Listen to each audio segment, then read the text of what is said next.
A lofty full moon painted a jagged swath of light across Lafayette Avenue.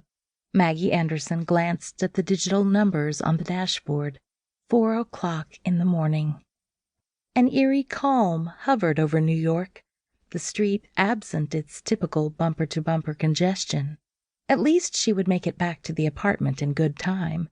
Maybe for once she wouldn't have to give him a play-by-play to justify every minute she'd been out of his sight. A vagrant staggered into the crosswalk ahead of her, beckoning her with a leer. She averted her eyes and reached across the console of the Honda Civic to pat the brown paper bag buckled into the passenger seat beside her, testing again to make sure it was secure. Before driving away from the liquor store, she'd tightened the seatbelt around Kevin's precious bottle, as if it were a child. It might as well be. She would pay dearly if she slammed on the brakes and sent his next fix flying through the windshield.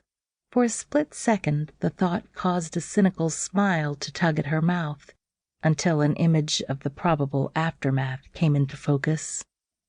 She rubbed her left wrist, remembering his last tantrum, and forced her mind to blank out the scene.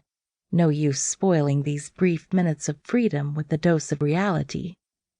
Crossing Clinton Avenue, she changed lanes and reached to adjust the air conditioner vent. The cool air caressed her face, a balm for early June temperatures that had barely dropped during the night. She leaned back against the headrest and let out a slow breath, willing her thoughts to carry her to one place that never failed to bring her peace. She had become adept at conjuring the scene. The city streets receded to the periphery of her vision, and there it was.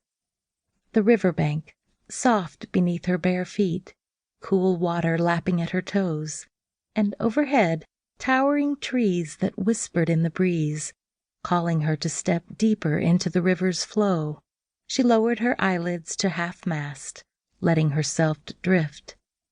Behind her eyelids, a moon like the one that hung over New York tonight cast a yellow glow over the countryside, except the moon of her imagination was far